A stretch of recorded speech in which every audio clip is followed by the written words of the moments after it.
Steven Tyler spent more than 50 years making stadiums shake with his voice. To millions of fans, he was the face of Aerosmith. The scarves. The wild stage moves. The unforgettable scream. Together, the band sold more than 150 million records, earned a place in the Rock and Roll Hall of Fame, and became one of the greatest rock acts of all time. But behind the fame was a life filled with struggles, heartbreak, and battles that almost destroyed everything. Now, at 78, the full story is clearer than ever. And when you look beyond the spotlight, you discover a journey far more dramatic than most people ever imagined. But how did it all begin? Steven Tyler was born Stephen Victor Tallarico on March 26, 1948, in Manhattan and grew up in Yonkers, New York. Music surrounded him from the start. His father, Victor, was a classical pianist and music teacher, and young Stephen spent countless hours listening to melodies that would quietly shape his future. Music wasn't just entertainment to him. It became part of who he was. Even as a child, he seemed drawn to sound in a way that set him apart. But nobody could have guessed where that passion would eventually lead. As a teenager in the early 1960s, Tyler threw himself into local bands with incredible energy. He first formed a group called the Strangers before changing its name to Chain Reaction. The band began earning attention around New York and even opened for famous acts like the Byrds and the Beach Boys. Those early performances gave Tyler his first taste of life on stage. The excitement was addictive. Yet trouble was already following him. In 1967, he was expelled from high school because of substance use. It seemed like just another rebellious rock story at the time. But it was actually the beginning of a struggle that would haunt him for decades. And then one chance meeting changed everything. During the summer of 1969, Tyler watched a local band called the Jam Band perform in New Hampshire. Two musicians immediately caught his attention. Guitarist Joe Perry and bassist Tom Hamilton had the same raw drive that Tyler was searching for. He convinced them to start a new band, and together they moved to Boston. Joined by drummer Joey Kramer and guitarist Brad Whitford, Aerosmith officially came together in 1970. Even the band's famous name came from Kramer, who had scribbled it in school notebooks because he thought it simply sounded cool. But there was nothing glamorous about those first years. The band shared a tiny apartment in Boston's Allston neighborhood. Money was scarce. They rehearsed constantly, played every show they could find, and slowly built a loyal following. Their hard work paid off when Columbia Records signed them in 1972. Their first album arrived the following year. It wasn't an instant hit, but it included one song that would later become legendary. Dream On had actually been written by Tyler years earlier, long before Aerosmith even existed. At first, few people noticed it. Later, it would become one of the greatest rock songs ever recorded. But that success was only the beginning. Everything changed in 1975 with Toys in the Attic. Songs like Sweet Emotion and Walk This Way exploded onto radio stations everywhere. Aerosmith suddenly became one of America's biggest rock bands. The following album, Rocks, pushed them even higher. Fans packed arenas. Tyler's stage presence became impossible to ignore. His colorful scarves, endless energy, and powerful voice made him one of the most recognizable frontmen in music. Comparisons to Mick Jagger were everywhere, but Tyler had a style all his own. He pushed every performance to its limit. Unfortunately, he wasn't only pushing his music to the edge. As the fame grew, so did the drinking and drug use. Tyler and Joe Perry became known as the Toxic Twins because of their heavy substance use. From the outside, it looked like the wild rock lifestyle everyone expected. Behind closed doors, it was becoming something much darker. Success couldn't stop the addiction. Money couldn't fix it. Fame only made it easier to hide. And before long, everything Aerosmith had built started falling apart. But just how bad would things become? By 1979, the band was barely holding together. Years of addiction and personal conflict had destroyed trust between the members. Joe Perry left after a backstage fight. Brad Whitford followed soon after. Tyler tried to keep Aerosmith alive with replacement musicians, but the magic was gone. Album sales dropped. Fans lost interest. By the early 1980s, the band that had once dominated rock music seemed finished. Tyler later admitted those years were some of the darkest of his life. Cocaine, heroin, alcohol, and prescription drugs controlled nearly every day. Creativity disappeared beneath addiction.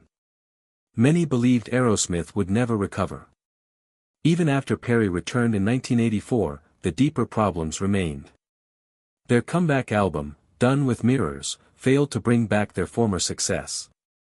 It looked like one last disappointing chapter. Then an unexpected opportunity arrived from a completely different world of music. And almost nobody saw it coming. In 1986, producers Rick Rubin and Russell Simmons suggested something unusual. They wanted Aerosmith to work with the rap group Run DMC on a new version of Walk This Way. At first, neither side was excited.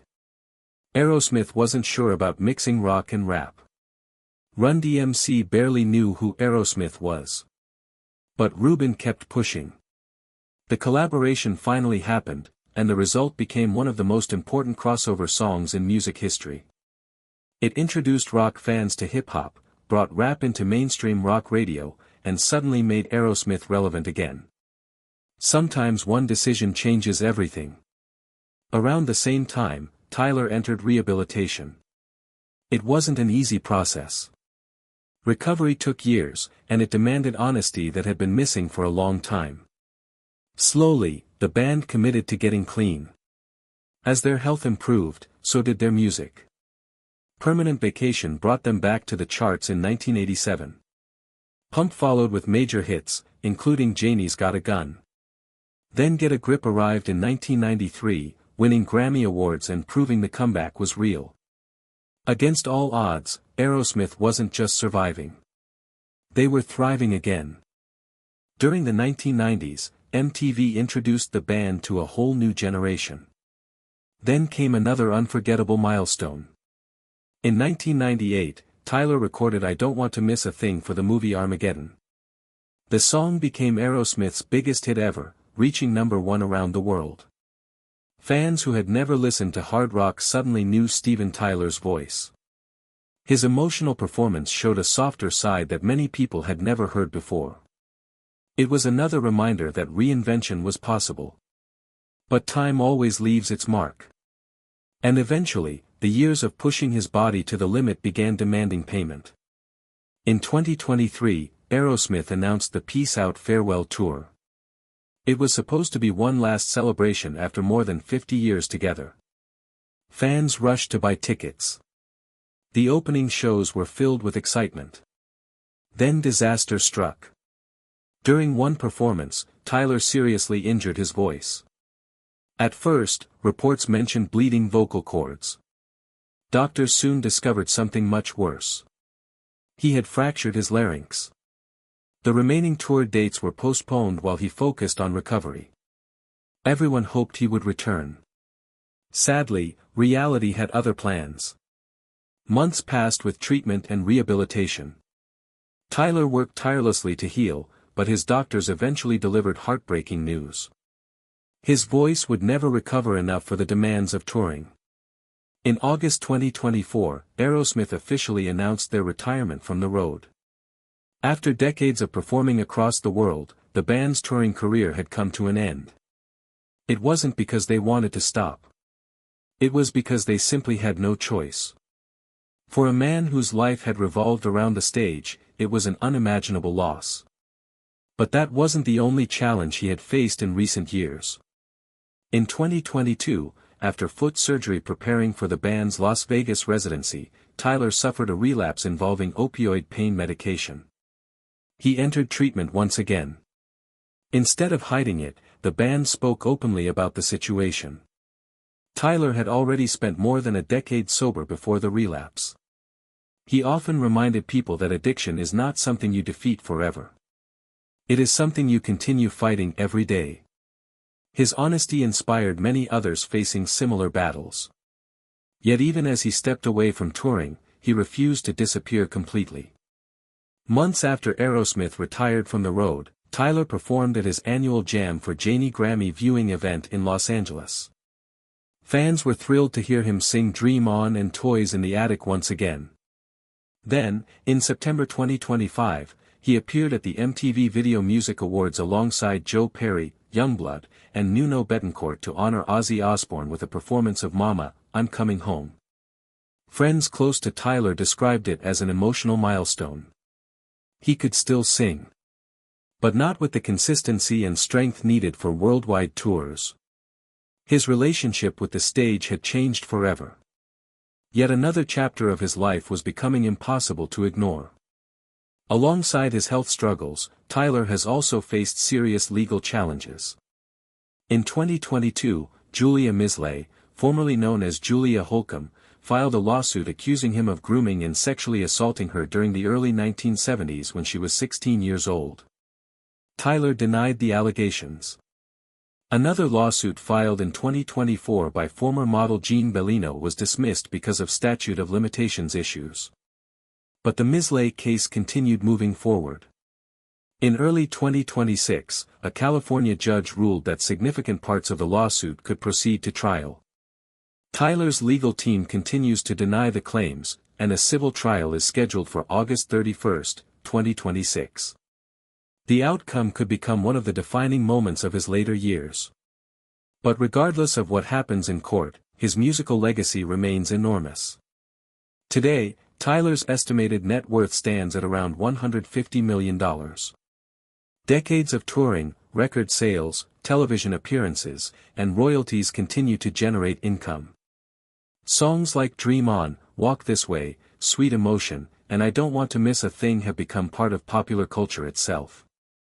They appear in films, television shows, sporting events, and playlists around the world. For many listeners, those songs have taken on lives completely separate from the man who first recorded them. And maybe that's the greatest achievement any artist can hope for. Steven Tyler's story is one of incredible highs and painful lows.